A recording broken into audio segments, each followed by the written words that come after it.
Muy buenas tardes, tengan todos nuestros seguidores de Brecha y Brechando con Antonio Quevedo Susunaga.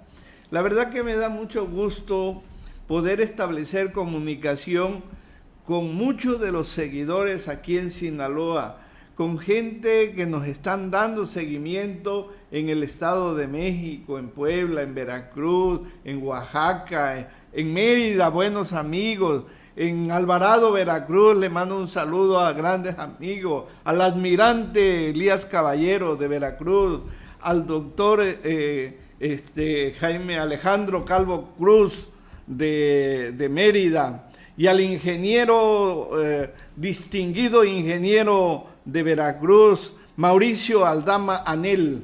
La verdad es que gracias por darnos seguimiento, y este día es un día muy importante porque nos va a permitir conocer una gran parte de la historia, pero no solamente de la historia del lugar, sino que también vamos a conocer el inicio de la carrera de uno de los aspirantes más importantes a la gubernatura, que es la carrera de Alfredo Villegas Arriola, y también vamos a conocer ese origen real que tuvo la municipalización de Navolato, con toda la rica historia que muchas veces los sinaloenses no la conocemos.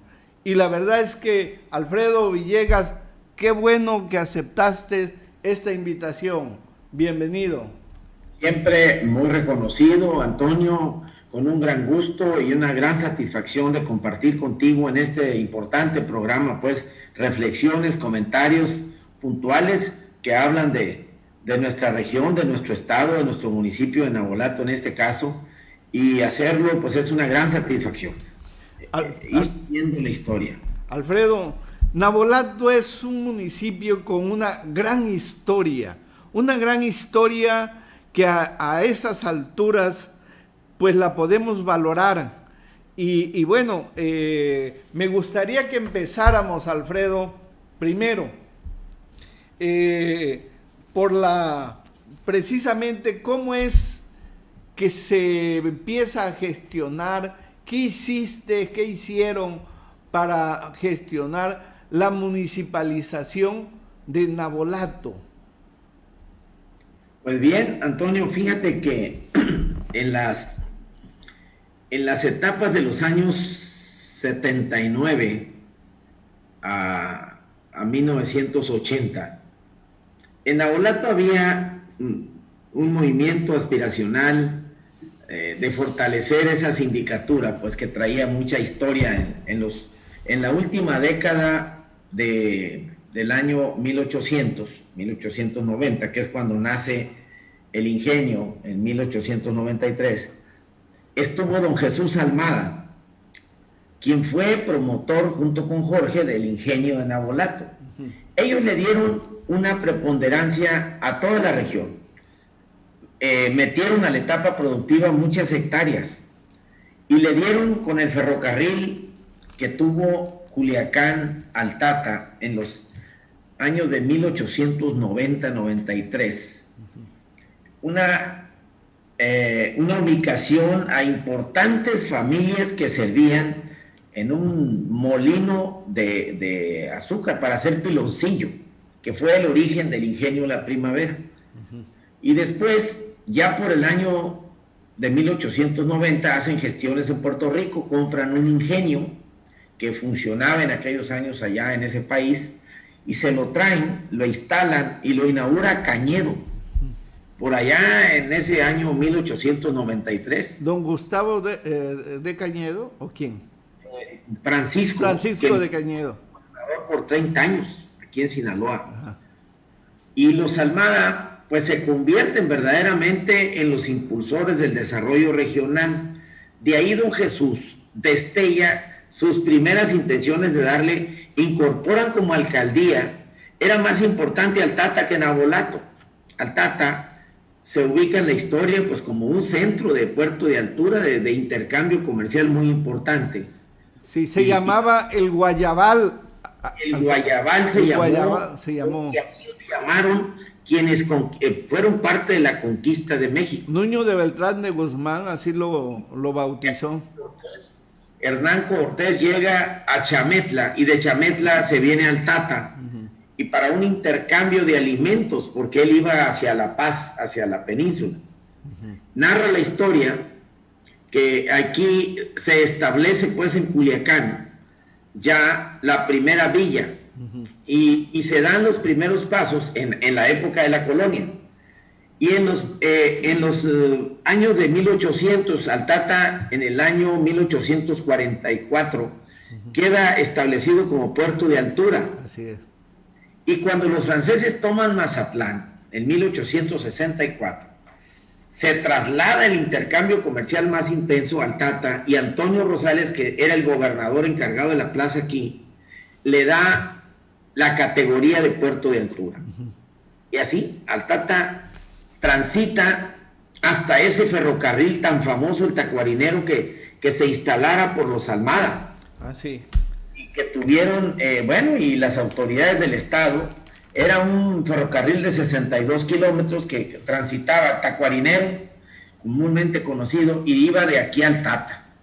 El comercio era intenso, embarcaciones, comercio que venía del Asia, que venía de otros múltiples lados, pero que entraba a Sinaloa. Pues ahí llegaron una colonia de chinos, ahí se intercambiaba oro y plata. Nosotros teníamos una producción muy importante en el municipio de Cozalá con la plata.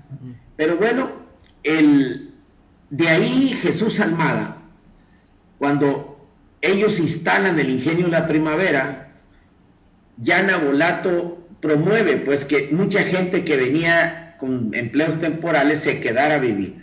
Le daban terrenos, le daban forma de construir sus casas, aunque fueran humildes, modestas, pero finalmente se forma el primer bloque de 300 casas en Nabolato con los Almada. Y ya en los años 1900, pues tuvimos un ciclón devastador que le pegó durísimo al Tata. En el año 1896 hizo pedazos el tren, hizo pedazos las vías, y le pegó durísimo. Y vinieron otros ciclones, restablecieron vías y todo, y al Tata continuó siendo después un puerto de altura. Se fue asolvando, los ciclones lo fueron asolvando definitivamente, pero bueno, el golpe de la naturaleza le vino a quitar una preponderancia comercial al Tata por el asolve, y que en aquellos tiempos se asolvaban cientos de kilómetros y no era fácil que volvieran a restituir pues la funcionabilidad para los barcos de gran calado. Pero Jesús Almada, Nelo Paperini, que llega por el orden de los 40, don Antonio Bonifán, son los precursores de una aspiración para que Nabolato tuviera una preponderancia política. Era una industria muy importante que hacía caña, procesaba caña y hacía el alcohol, hacía vinos, hacía el azúcar que proveía al estado y a otros estados. Era una industria muy próspera. Y se dan los primeros destellos para que el origen de una lucha, y cuando decretan que era una sindicatura, en ese tiempo se daban como alcaldías.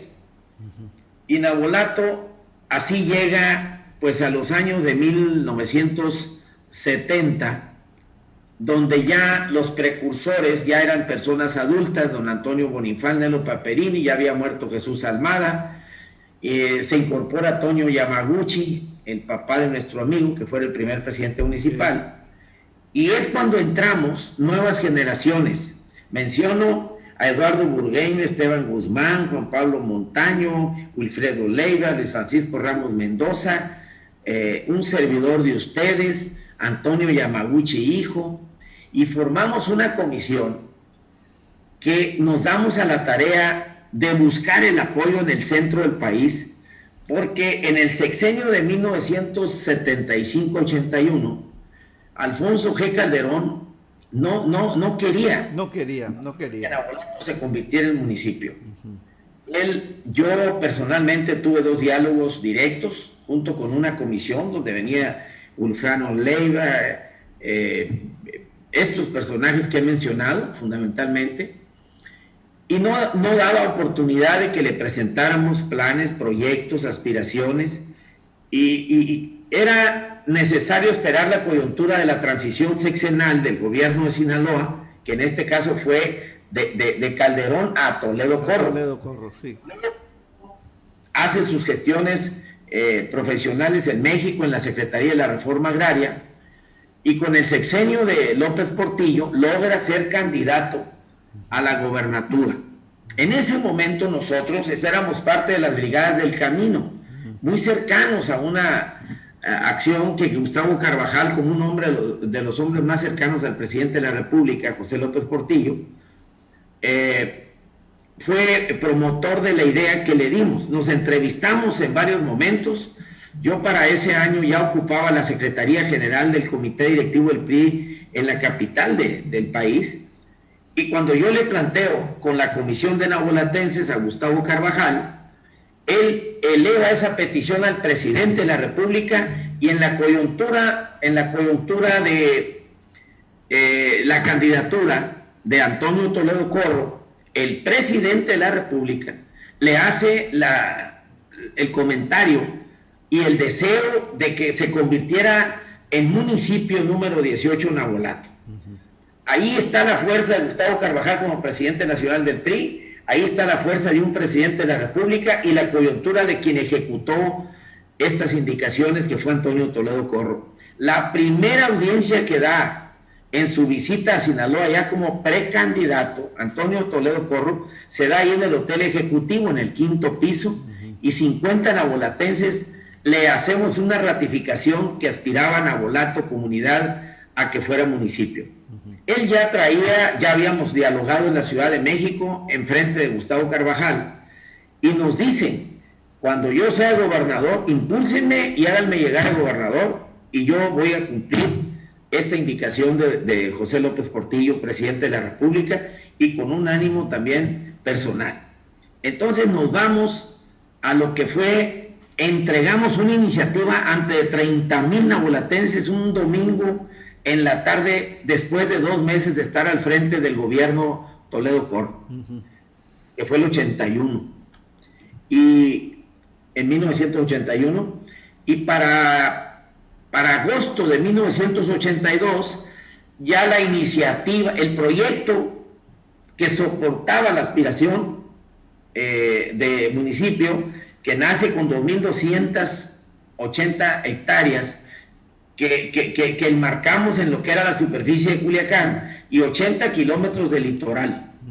En ese momento se hace lo político, se fundamenta lo económico, lo social, lo cultural, y juega un papel determinante con toda la comisión que integrábamos, Gilberto Ruiz Almada, un ilustre sinaloense, que en paz descanse. Casi era gobernador de Sinaloa.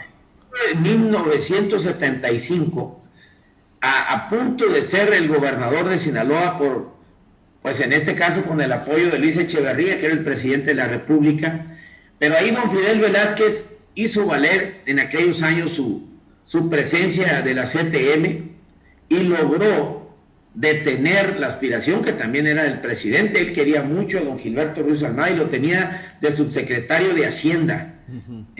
Era el papel que jugaba, el rol que jugaba Gilberto Ruiz Almada, y pues cambian las condiciones y se viene, en este caso, Calderón a gobernar Sinaloa de 75-81, y don Gilberto se queda colaborando allá en la Ciudad de México con el presidente de la República, y pues no le llega en este caso la gobernatura, pero nos ayuda, nos recibía en su casa ahí en Coyoacán, él y su esposa Alicia Perla Sánchez, con un hijo que es Alfredo Juan, que hoy radica en Francia. Que si nos está escuchando en París, Francia, le mandamos un fuerte abrazo, Alfredo. Mira, qué grata oportunidad de que sepa que su señor padre y su señora madre fueron hombres muy solidarios en la lucha de todos los nabolatenses, y el papel que jugó el ingeniero Gilberto Ruiz Almada, tan importante como el que jugó en la ejecución de todo el proceso legislativo para hacer municipio del pueblo, ¿no? Ahí, por allá en agosto del 82, ya habíamos presentado, le entregamos en público, ante 30,000 nabolatenses de las 7 sindicaturas, una iniciativa a él, a don Jaime Sevilla, a Puente Villa, que trabajaba con él, todo el equipo de gabinete que tenía Antonio Toledo Corro, acudió a Nabolato, ahí donde está el cruce de la calle Almada, en la plazuela, y fue un evento muy emotivo, y él recibió ahí la aspiración por escrito, la iniciativa, y la presentaron a Jorge Zazueta Miller, Antonio Yamaguchi, Eduardo Burgueño y otros que estuvimos acompañando ahí. Entregamos todo el documento y fue al Congreso, y en la Comisión de Puntos Constitucionales se emitió el decreto 212, y el presidente de esa comisión en el Congreso era Mario Niebla.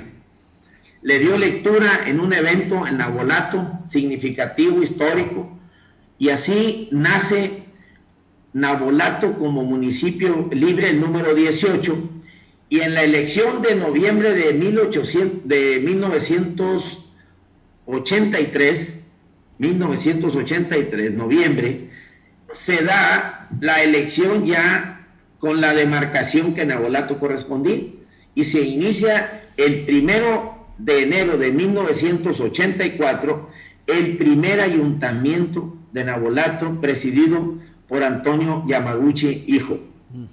Así nace la primera municipalidad, ya como una gestión administrativa política, y Nabolato pues emprende las etapas, ¿no?, de todo lo que ha sucedido con sus 90,000 hectáreas de riego, sus 80 kilómetros al mar de Cortés, con un desarrollo ya de nuevas generaciones, y el reconocimiento a los próceres que ya hemos mencionado, los primeros y los intermedios, que sumamos esta gestión importante, pero tuvo que venir la orden de un presidente a un casi gobernador que llegaba como candidato, y un agente tan importante como fue un veracruzano, abogado, cuyo padre estuvo también a punto de ser presidente de la República, don Ángel Carvajal, y eso es lo que le da el sustento. No era sencillo porque Culiacán traía resistencia. Yo me acuerdo de Enrique Peñabatis, me acuerdo de Tamayo. Roberto Tamayo Müller. Roberto Tamayo Müller, que no deseaban. Ellos decían que el presupuesto se iba a dividir, que se iba a hacer más, y nosotros precisamente alentábamos esa lucha, esa aspiración en que Nabolato por fin tendría calles pavimentadas. Teníamos contribuciones.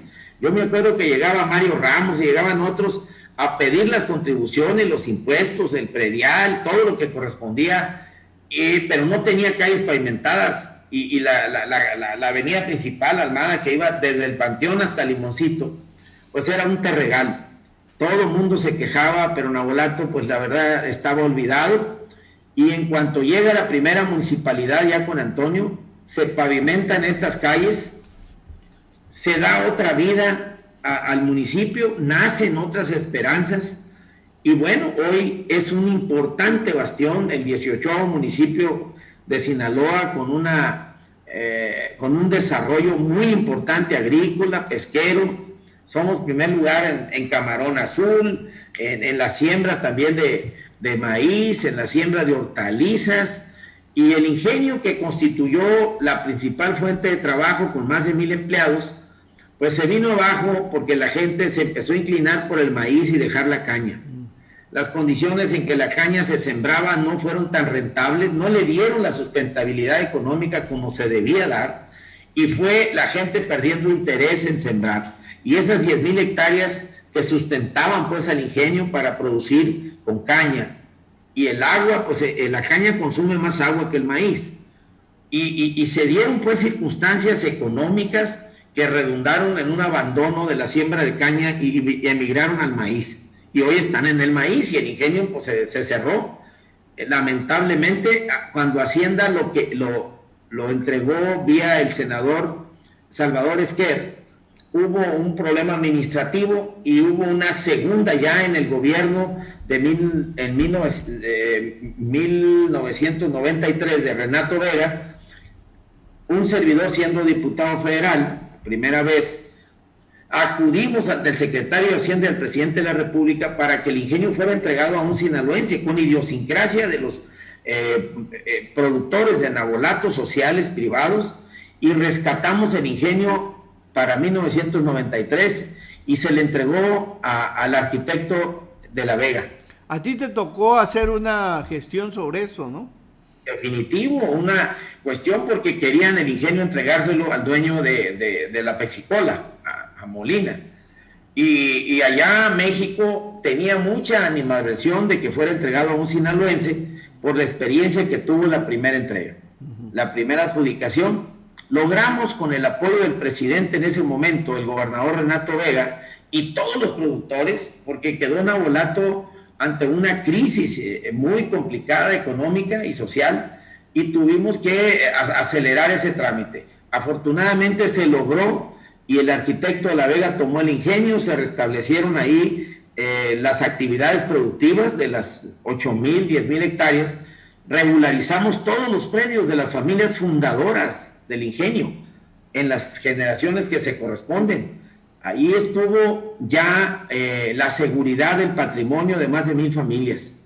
Y bueno, pues Nabolato volvió a tener el esplendor. Lamentablemente, lo que ya he explicado, pues fue eso, el cambio de cultivo, y eso originó que este ingenio, que fue vendido muy barato, lo adquirimos en 27 millones, y el valor del ingenio en ese tiempo era más de 100. Oye, Alfredo, es tan importante esto que estás comentando porque Nabolato, bueno, el ingenio La Primavera era parte de esa estructura productiva que nació en Cuba, se fortaleció en Veracruz y ante la demanda de azúcar de Estados Unidos, ese crecimiento se fue dando hacia el norte del país, razón del cual es La Primavera y, no sé, creo El Dorado y Costa Rica. Costa Rica y El Dorado. Sí, ¿verdad?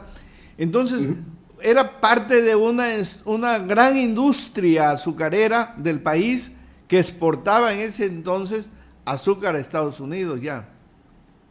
Desde luego, aquí en este tránsito, Nabolato, pues el ingenio, ya lo expliqué, lo inauguran en la década de los 90, de 1890, y en 1901, amigo de la familia Almada, llega Álvaro Obregón a ser ayudante de Tornero. Álvaro Obregón, el después presidente de la República. Fue presidente del 20 al 24 de la República, y también que ganó una elección para reelegirse. Oye, en el 20. Un obrero que se volvió muy distinguido. Muy distinguido, y que de 1901 a 1905, pues trabajó en un torno, en una parte pues de lo que era la mecánica del ingenio. Y era muy aficionado a jugar baraja, le decían que era un taur, con don Guillermo Camacho, que fue un hombre muy distinguido en Nabolato, era su amigo, que fue el que lo trajo. Y ahí, en ese tránsito, está la familia de Plutarco Elías Calles, que a la postre también sonorense, también general, también presidente de México, viene a refugiarse en Nabolato en 1932-33. El hombre más poderoso que tuvo México por mucho tiempo. El que cambió de caudillos a instituciones en México, el que fundó el Banco de México, el que fundó el PRI. Plutarco Elías Calles, con 13 generales, después de la muerte de Obregón en aquella trágica situación de la bombilla, históricamente narrado ese hecho, que fue un hecho muy lamentable, lo matan ahí. Entonces se refugia en Sinaloa con su hija Alicia Calles, esposa de Jorge Almada, en Nabolato, Plutarco Elías Calles, y construyen una casa en El Tambor, en la playa, a 60 kilómetros de Culiacán. Y esa casa pues era para verano, y ahí acudían muchos personajes a jugar baraja, oír música, y tenían una planta de luz eléctrica que había instalado Nicolás Guzmán. Mi padre tenía 16 años cuando lo llevaron a esa planta, porque mi padre de chamaco lo enseñan a ser eléctrico, mecánico, y 40 años de su vida los dedicó al ingenio de Navolato, desempeñándose pues como eléctrico mecánico. Y don Nicolás Guzmán, que fue el gran maestro de él, fue quien instaló todo en esa casa donde Lázaro Cárdenas, en ese año de la década de los 30, que aspiraba a ser presidente de la República, necesitaba de esos 13 generales que le daban gobernabilidad pues al país, y pidió el apoyo de Plutarco Elías Calles. Vino ahí a la playa del Tambor, es muy conocido ese hecho histórico, y ahí, cuando él se retira de ahí, pues comentan que logró el acuerdo con Plutarco Elías Calles, y se va y se postula como candidato a la presidencia, y llega a ser presidente, pues hace la expropiación petrolera, el mayor reparto de tierra, funda el Politécnico, con un sinaloense, con Juan de Dios Batis Paredes, en 1936. Que también nació en Navolato, ¿no? Y en Sataya, Juan de Dios Batis Paredes, es un prócer de Navolato, es un hombre, un ingeniero civil, y bueno, pues él fue de los que integró todas aquellas escuelas de artes y oficios que tenía México en el centro del país, y ahí en el casco de Santo Tomás nace el Instituto Politécnico Nacional, por integración bajo el mandato de Lázaro Cárdenas, y también la expropiación petrolera y el reparto de tierras, todos los ejidos que hoy tiene Sinaloa, más de cerca de 1,300, pues fueron promovidos durante el gobierno de Lázaro Cárdenas.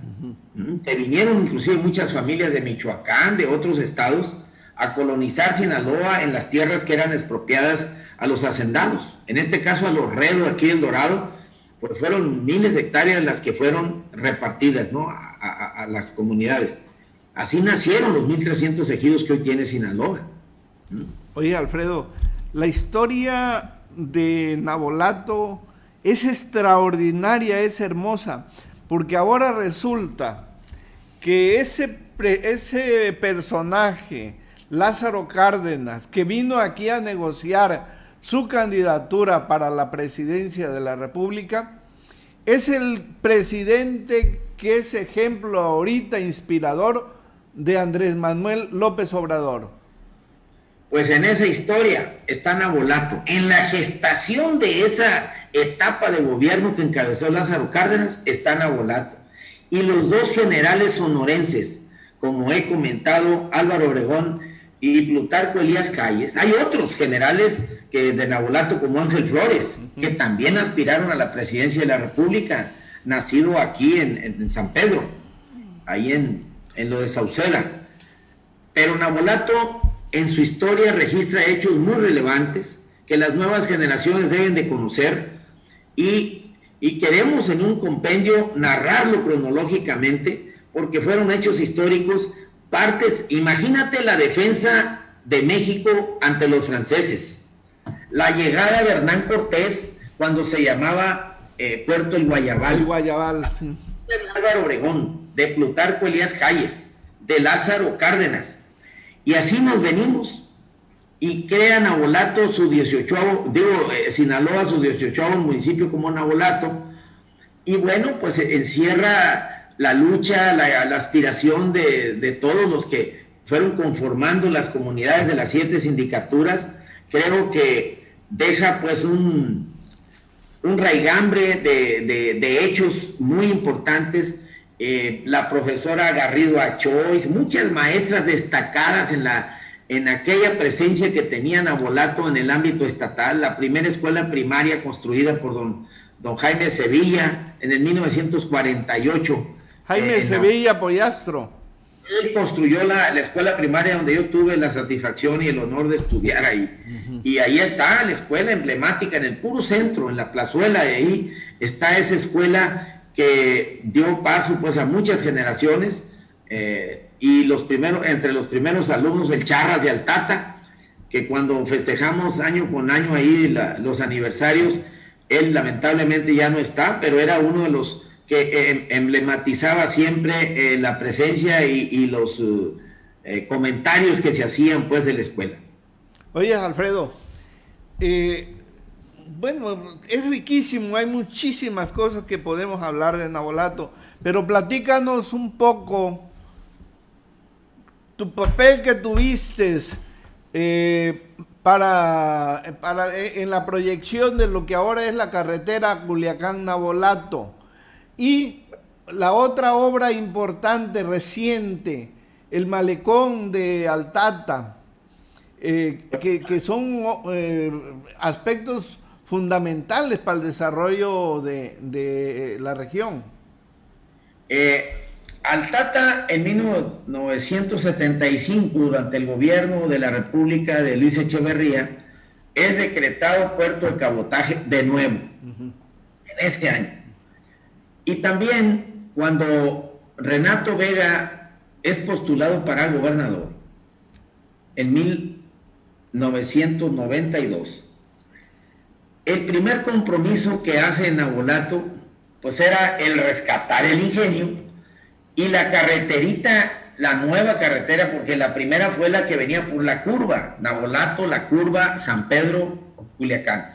Okay. Entonces, en un evento donde la comunidad navolatense recibe a Renato, acompañándolo yo, ahí todo el mundo le pidió la 4 carriles Culiacán-Navolato. Y José Luis Vélez, que era el secretario de Obras, recibió indicaciones en ese momento del gobernador. Yo fungía como diputado federal, con Juan Millán, con Víctor Gandarilla, Alicia Montaño, entre otros, que compartíamos la representación sinaloense en la Cámara de Diputados.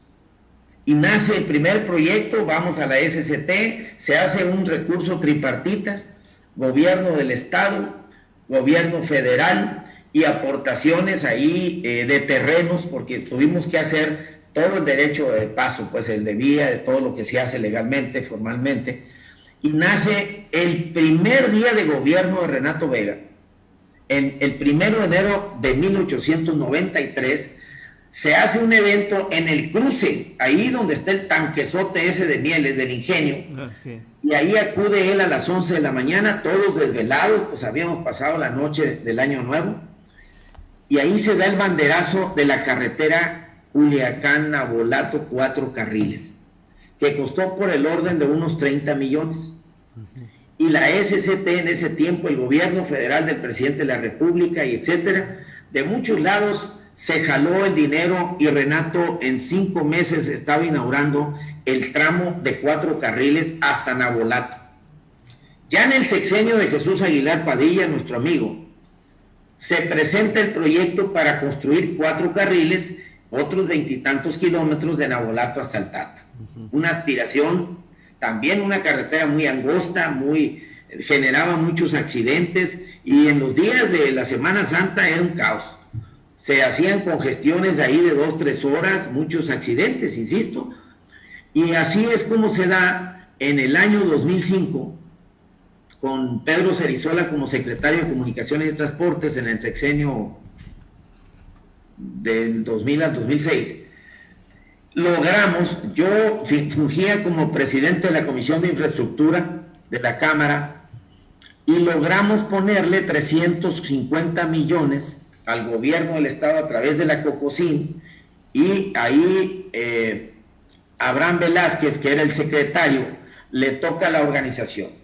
El proyecto era tan urgente que se hizo sobre la marcha. Venimos acompañando a Pedro Cerizola a dar un banderazo prácticamente de una línea que se trazó por el puente de Limoncito y que sobre la misma carretera se generó.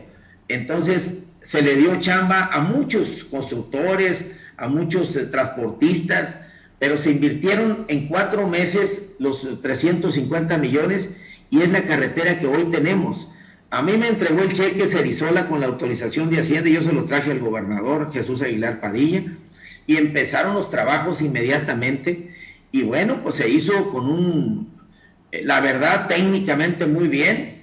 Ahí los ingenieros encargados de ese proyecto dan cuenta de que no tiene baches. De esa época hacia acá es una carretera no de 4 carriles, de 5 o 6 carriles, muy útil, y le ha dado una vida enorme pues al centro del estado, a la parte turística, a la parte pesquera. Empezó dándole una gran seguridad a cualquier persona que va de Culiacán al Tata, y pues es un paseo turísticamente, le dio un gran empuje, y hoy estamos a punto de que al Tata, con su malecón, que también lo tuvimos que gestionar nosotros en el 2012, en la legislatura de 2009 a 2012, se hace la petición en un presupuesto y se colocan los 150 millones. Posteriormente se pusieron los 100 millones para Topolobampo, pero Nabolato fue primero, lo hace el gobierno federal con una inversión de 150 millones y logra pues proteger ahí lo que era el drenaje, el agua potable, y nace un malecón que hoy lo vemos bello, amplio, y le da otra fisonomía muy completa al Tata, y visitado por cerca de 800,000 gentes durante la Semana Santa todos los años. Esto, y hoy es el cimiento para que una nueva base naval que está gestionando el gobernador Quirino Ordaz, y nosotros apoyándolo ahí con la Secretaría de Marina, que ya ha dado su beneplácito para que en 10 hectáreas se construya una base naval, se abra una boca más cercana a la bahía, a donde concluye el malecón, y se tengan ahí al Mar de Cortés, pues ya para barcos de mayor calado, un intercambio turístico, naviero, cabotaje, y el Tata pues está predestinado a ser un polo de desarrollo turístico, de exportación, de intercambio con Mazatlán, con Los Cabos, con Guaymas, con La Paz y con otras latitudes, y se espera pues el año 2021 que detonen estos proyectos que yo he participado junto con otros diputados federales. Fernando, ha estado con nosotros el presidente municipal en reuniones con el secretario de Marina y el señor gobernador. Entonces hay un gran entusiasmo de los promotores de estas obras, sobre todo para abrir esta boca tan cercana que se asolvó. Como es pura arena, no tiene roca, entonces se fue asolvando con el tiempo. Ya le habíamos dado un dragado y no fue suficiente. Hoy está programada para el año próximo abrir esta boca ahí cerquita donde ha estado, y la base naval, y yo creo que eso detona para que el Tata retome la categoría que tiene de puerto y vuelva a un polo de desarrollo de gran envergadura al centro del estado, y pues empiece a seguir los pasos de Mazatlán y de Topolobampo, y particularmente en lo que se refiere a turismo. Pues es una extraordinaria historia la que tiene Nabolato. La verdad es que esta reflexión, este análisis histórico que has hecho de tu municipio es muy bueno, y qué bueno, porque ojalá y a través de este medio las nuevas generaciones nos estén escuchando y conozcan esto que es muy relevante. Quien no conoce la historia de su municipio de Sinaloa o de México está atrasado, o sea, nunca va a poder valorar cómo se llega a estos niveles.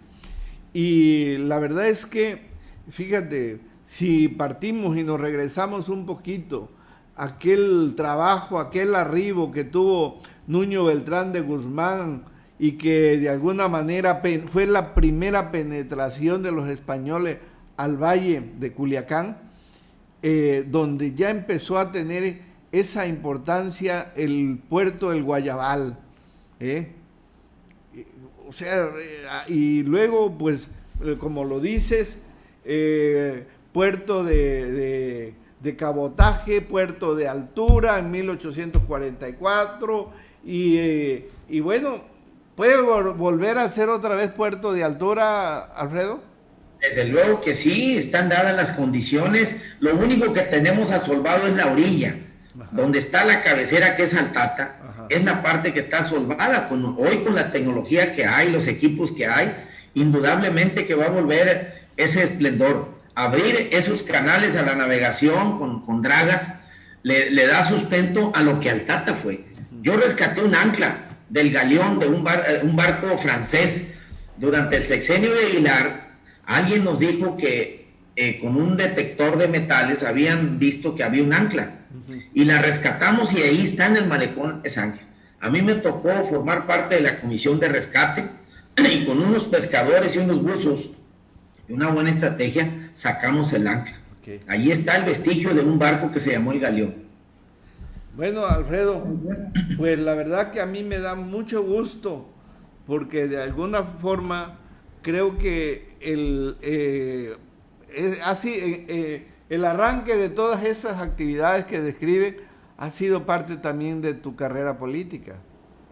Nacimos ahí en ese pueblo orgullosamente y tuvimos la oportunidad de ser educados. El Ingenio fue un promotor de educación de muchos hijos de obreros. Yo fui un becario del sindicato azucarero con mi padre y pudimos llegar a carreras profesionales. El Ingenio daba muchas facilidades para que los hijos de los obreros pues estudiáramos niveles. Estuvimos en la Preu aquí, la escuela emblemática que nace pues en 1936 junto con el Politécnico. Hoy los preborianos era la escuela técnica más emblemática en el estado de Sinaloa y tenía pase automático a las vocacionales del Politécnico y por ende a las carreras profesionales. A mí me tocó ejercer durante los años de 1966 la Prevo, junto con muchos sinaloenses que hoy queremos reunirnos. Me han invitado, los hemos invitado y seguramente empezando, si nos permite la pandemia, en los primeros 2 meses del año 2021 queremos hacer una reunión en ese edificio de G. Robles y Buelna, donde está la Escuela de Idiomas de la Universidad, que fue el origen de esa gran secundaria emblemática que destacábamos en las ciencias exactas, física, matemáticas, química, todo eso. Éramos muy destacados en las carreras profesionales y lo vivimos. Nos fuimos muchos a estudiar a la Ciudad de México porque la Prevo emigró al Tecnológico de Culiacán. Esa escuela en 1968 la inauguró Leopoldo Sánchez Celis, aquel gran gobernador que tuvimos, y yo recuerdo cuando yo recibí las llaves en el primer evento que se hizo ahí en la explanada del Tecnológico de Culiacán, y ahora con los 50 años que cumplió el Tecnológico, tuve la oportunidad de expresar ahí ante todas las nuevas generaciones de más de 3,000 alumnos, maestros, cómo se había dado aquel detalle, por qué se desarrolló el Tecnológico ahí. Lo pidieron don Luis Cisneros Azueta y otros promotores, forjadores. Ahí don Jaime Sevilla tuvo mucho que ver, el ingeniero Ortiz, que él y don Jaime formaron COSO. Y con el gobernador Sánchez Celis, pues nació una escuela tan importante que ha sido en Sinaloa como el Tecnológico, así como ha sido el Politécnico. Y esos pasajes, yo me acuerdo cuando marchamos de la Prevo a las instalaciones del Tecnológico, una marcha histórica, emblemática, que pues se inscribió hace 50 años y la repetimos ahora en noviembre del año pasado y fue pues llena de emociones, con maestros que todavía pues están en activo me refiero en la vida familiar, y que dieron pues paso a una formación de nuevas generaciones de mucho talento y de mucha dedicación, escuelas que tenían una gran disciplina, hasta militar se decía, porque asistíamos hasta determinada época con uniformes militares. Oye, pero esa escuela es una escuela emblemática y las fotos antiguas narran con una gran simpatía y con una gran importancia lo que Culiacán tenía pues de formación de nuevas generaciones y de capacitación para desarrollar el Estado. Oye, Alfredo, tu carrera es ingeniero en comunicaciones y electrónica. Electrónica. Y sé que estabas, que te gustan mucho las matemáticas. Que eras bueno para las matemáticas, muchos te copiaban. Estuvimos en muchas, inclusive contiendas. Nos destacamos ahí en la vocacional de aquí de Sinaloa, pues que era la Prevo. Se hizo una planta alta y ahí nacieron 2 grupos para hacer la vocacional, no tener que ir a México a estudiar la preparatoria técnica. Y ahí las matemáticas se rifaban. Y todo el mundo que salía de esos 2 grados, 2 años que eran en ese tiempo, donde tuvimos como reina Ofelia Franco, la hija del maestro Franco, aquel maestro muy estimado que nos daba inglés. Y ahí pues estuvieron el maestro Gil Leiva, Juan Pérez Félix, ingenieros civiles muy destacados en la historia de Sinaloa, sobre todo en la enseñanza de las matemáticas. Próceres, diría yo, muy importantes que los recordamos con mucho cariño y pues con todo lo que trascendieron, porque fueron los maestros más destacados en Sinaloa en las matemáticas. Oye, pues la verdad es que y ahora hiciste alguna actualización o algo así, me enteré por ahí. Pues sí, en principio, Antonio, fíjate que yo tuve el año pasado una gran satisfacción. Hay un instituto de líderes de excelencia que está cercano dentro de la UNAM allá, que hace análisis del desarrollo profesional, académico, cultural, científico, y tuve la honrosa satisfacción de que me entregaran el honoris causa. Okay. Y en eso, lo que más destacó por los que hacen las investigaciones eran los estudios de matemáticas, ver sido maestro pues en esas ramas tan importantes, porque uno salía de la escuela y muy arraigado traía que el cerebro con las ciencias exactas se entrena. Y dábamos clases, yo di clases en mi escuela, en las vocacionales, y di clases aquí en la secundaria técnica Revolución, que estaba aquí en la colonia popular, ahí para donde está el nuevo Culiacán. Y bueno, pues parte de toda esa formación, hoy me encuentro yo a muchos prebonianos, en restaurantes, en amigos, acá, y estamos haciendo un gran directorio.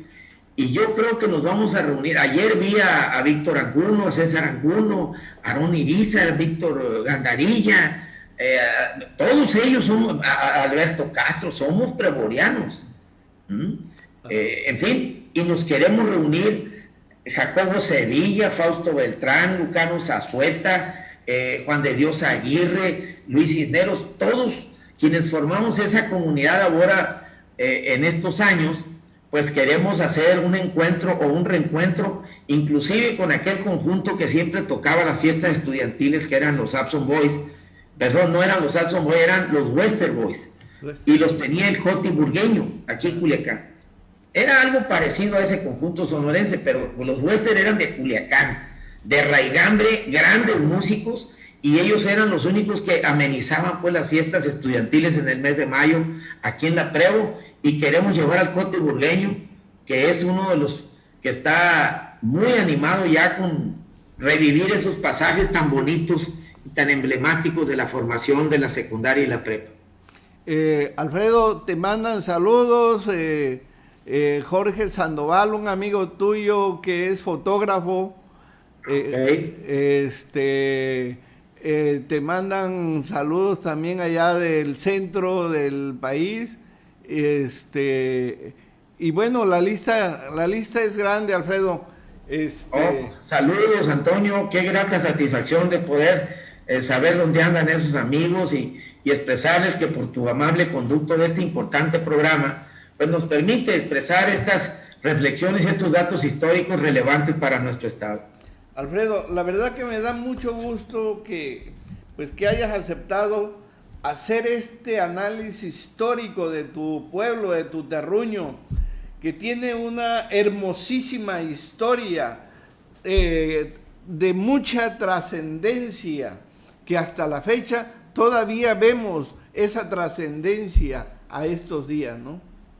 Definitivo, es muy satisfactorio, Antonio, recordar estos momentos donde han participado tantas familias, tantos amigos, tantas generaciones, y bueno, pues resaltar pues que Nabolato ha sido integrador, que siempre ha sido en el centro del estado un municipio participativo, con gente muy empeñada pues en progresar, en darle, ha tenido etapas muy bonitas, y hoy que cuando entra uno al pueblo y recuerda al padre Alejandro, pues al que tenía un padre que fue cristero, que hizo la construcción de la iglesia de Nabolato, también pues fue el que nos hizo la primera comunión, el que nos enseñaba el catecismo, el que nos permitió estar en la iglesia con él, era el centro del pueblo.